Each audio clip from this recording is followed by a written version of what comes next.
Salam sejahtera Malaysia. Denyut nadi suara rakyat bergema di channel ini. Saya ingin ucapkan selamat menyambut perayaan public holiday pada hari ini kepada seluruh rakyat Malaysia, terutamanya yang meraihkan perayaan yang amat bermakna ini bagi kita rakyat yang harmoni di negara Malaysia, bagi kita yang hidup dalam satu negara yang penuh dengan keharmonian. Okey, jadi berita baru saja terima. Ini mengejutkan pastinya. Adakah Peja dan Azmin akan bertanding semula jika ada PRK? Okey, persoalan saya sebenarnya mudah saja.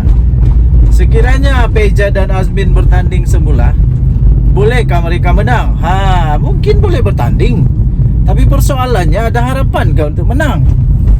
Ada harapan kau untuk menang bagi Peja dan Azmin? Atau lebih teruk lagi kalah pada kali ini? Apa pendapat anda? Sila tinggalkan komen. Terutamanya Azmin Ali, kalau dia bertanding semula di Selangor, adakah dia boleh menang? Atau dia akan jadi lebih teruk lagi kalah sebenarnya di Selangor? Okey, jadi Sejak Bersatu mengeluarkan surat tuntutan kepada 6 ahli parlimen dan seorang adunnya yang berpaling tadah beberapa hari yang lalu, setakat ini hanya 2 daripada mereka yang memberikan respon. Tapi kedua-dua respon mengatakan bahawa tidak dilayan. Tidak. Tetap dengan pendirian bersama dengan Perdana Menteri Datuk Seri Anwar Ibrahim. Okey, jadi tuan-tuan dan puan-puan yang dihormati sekalian, sekiranya mereka dipecat, digugurkan keahlian, kemungkinan besar ada PRK. Jadi pada pandangan anda pula, siapakah yang akan menang kalau ada PRK lagi? Okey, jadi tuan-tuan, sekiranya pilihan raya, patutkah untuk Bersatu calonkan Azmin Ali dan Peja? Pada pilihan raya yang lalu, Peja kalah teruk. Datuk Seri Anwar Ibrahim, Perdana Menteri Malaysia sekarang, mendapat banyak besar betul dia punya majoriti yang amat besar, mengalahkan Peja. Jadi kalau Peja bertanding lagi, bolehkah dia menang?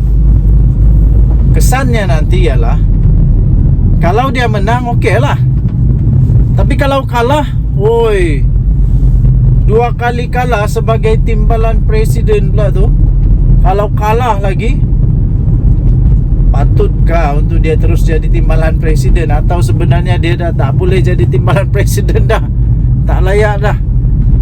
Sebenarnya dia sudah tidak layak lagi jadi timbalan presiden. Sebab kalau kalah 2 kali ni, pelik ni. Bolehkah? Pasal Azmin Ali pula. Azmin Ali bos PN di Selangor. Bos PN di Selangor. Kalau dia bertanding kalah lagi, patutkah untuk dia terus jadi bos PN di Selangor kalau kalah lagi? Di tempat dia jadi bos pula tu, nasib baiklah dia menang adun. Kalau adun pun dia kalah, apa pendapat anda? Patutkah untuk Azmin Ali tetap memegang jawatan itu ataupun malulah, lebih baik aku resign je lah. Macam tu lah lebih kurang kan. Macam mana pendapat anda? Okey, jadi tuan-tuan dan puan-puan yang dihormati sekalian, tidak menghairankan kalau Azmin Ali dan Peja sebenarnya mau bertanding semula pada pilihan raya. Dan tidak juga menghairankan kalau mereka kalah. Dan lebih tidak menghairankan juga kalau sudah mereka kalah nanti, mereka tiba-tiba letak jawatan. Saya tidak hairan. Dan tidak hairan juga kalau sudah mereka kalah nanti, akhirnya mereka dapat desakan, tekanan untuk letak jawatan sebagai timbalan presiden atau apa sajalah jawatan diorang di Bersatu. Saya tidak hairan. Sebab memang begitulah, bila kau ada pangkat besar, tapi tiada pun impak kepada parti, mesti kena suruh berhenti lah. Okey, so apa pendapat anda? Sila tinggalkan komen.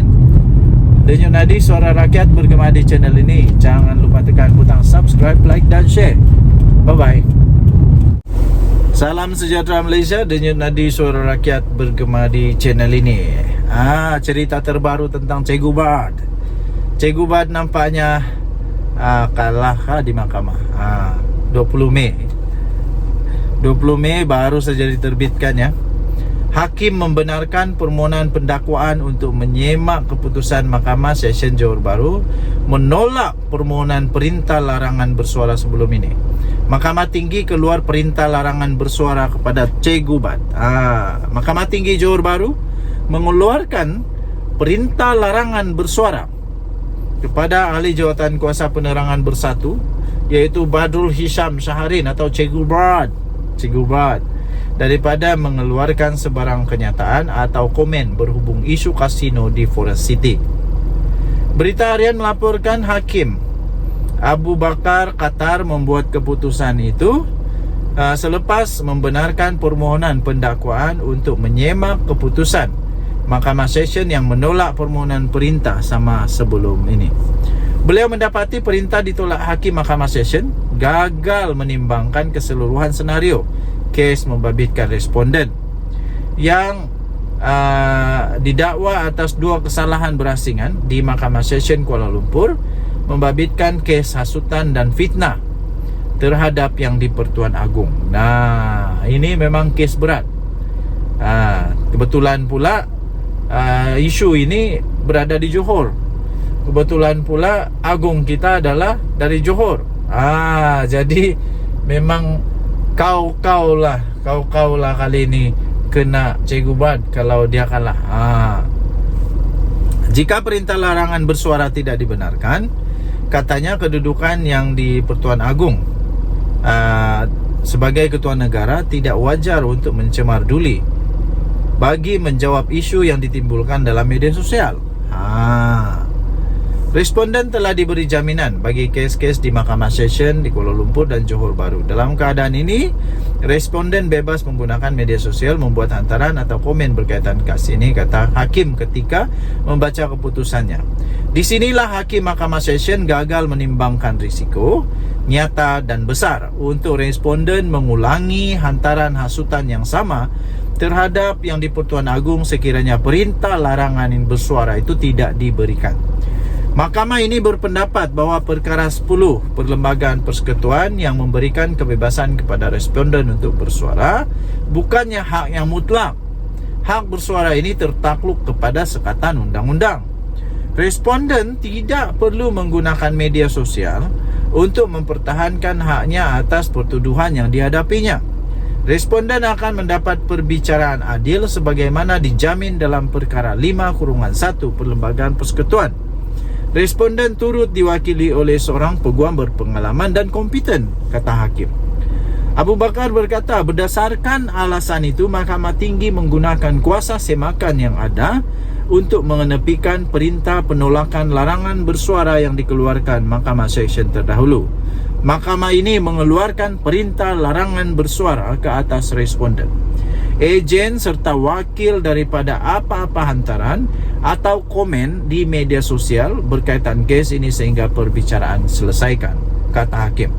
Pada 30 April yang lalu, Cikgu Bad mengaku tidak bersalah di Mahkamah Session Johor Bahru atas pertuduhan mengeluarkan penerbitan menghasut berhubung projek kasino di Forest City menerusi media sosial. Hakim Rasidah Rosli dilaporkan menolak cadangan perintah larangan atas alasan pihak pendakwaan telah gagal mengemukakan bukti atau afidavit bertulis bagi menunjukkan Cikgu Bad atau perbicaraan berkaitan menjejaskan keadilan perbicaraan. Denyut Nadi Suara Rakyat bergema di channel ini. Bye bye.